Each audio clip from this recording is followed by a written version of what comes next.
26 मई 2014 की शाम को राष्ट्रपति भवन के प्रांगण में एक इतिहास लिखा गया, जब श्री नरेंद्र मोदी ने भारत की जनता से ऐतिहासिक जनादेश प्राप्त करने के बाद भारत के प्रधानमंत्री के रूप में शपथ ली।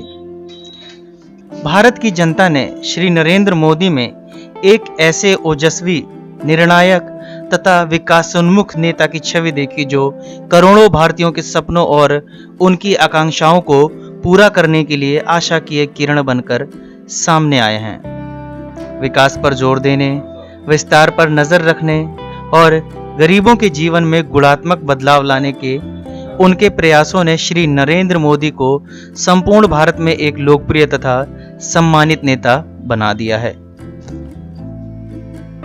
श्री नरेंद्र मोदी का जीवन साहस, संवेदना तथा सतत कठिन परिश्रम वाला रहा है। छोटी उम्र में ही उन्होंने अपने जीवन को जनता की सेवा में लगाने का निर्णय ले लिया था। उन्होंने निचले स्तर के कार्यकर्ता, एक संगठक तथा अपने गृह राज्य गुजरात के मुख्यमंत्री के रूप में अपने 13 वर्ष के लंबे शासनकाल के दौरान एक प्रशासक के रूप में अपने कौशल का परिचय दिया। यहाँ उन्होंने जनहितैषी तथा सक्रिय सुशासन की शुरुआत करते हुए शासन में आमूल परिवर्तन किया। श्री नरेंद्र मोदी की प्रधानमंत्री कार्यालय तक की प्रेरणाप्रद जीवन यात्रा उत्तर गुजरात के मेहसाणा जिले के एक छोटे से कस्बे वडनगर की गलियों से शुरू हुई। उनका जन्म भारत की आजादी के 3 वर्ष बाद 17 सितंबर 1950 को हुआ। वे पहले प्रधानमंत्री हैं जिनका जन्म स्वतंत्र भारत में हुआ। श्री नरेंद्र मोदी श्री दामोदर दास मोदी तथा श्रीमती हीराबा मोदी की तीसरी संतान हैं। श्री नरेंद्र मोदी एक साधारण तथा विनम्र परिवार से हैं। उनका पूरा परिवार लगभग 40/12 फीट के छोटे से एक मंजिला मकान में रहता था।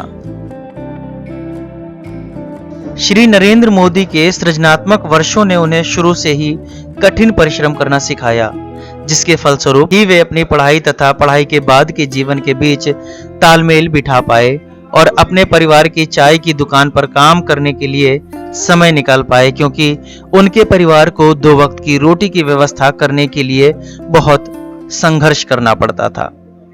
उनके स्कूल के दिनों के मित्र बताते हैं कि वे बचपन से ही बहुत मेहनती रहे।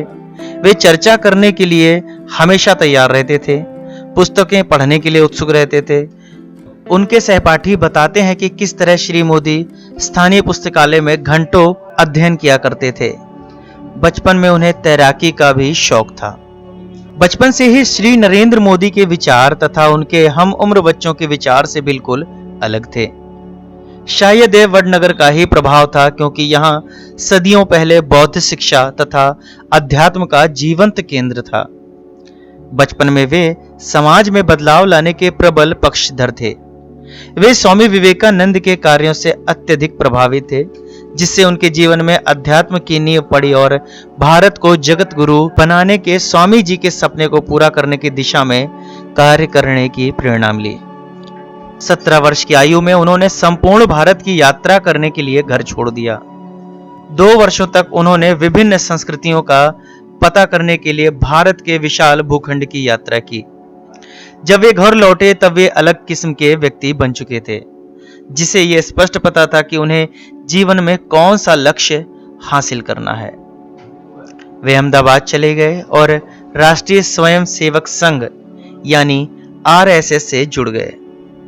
राष्ट्रीय स्वयं सेवक संघ एक सामाजिक सांस्कृतिक संगठन है जो भारत में सामाजिक एवं सांस्कृतिक पुनर्जागरण का कार्य कर रहा है। 1972 में अहमदाबाद में राष्ट्रीय स्वयंसेवक संघ का प्रचारक बनने के बाद से श्री नरेंद्र मोदी की कठिन दिनचर्या है।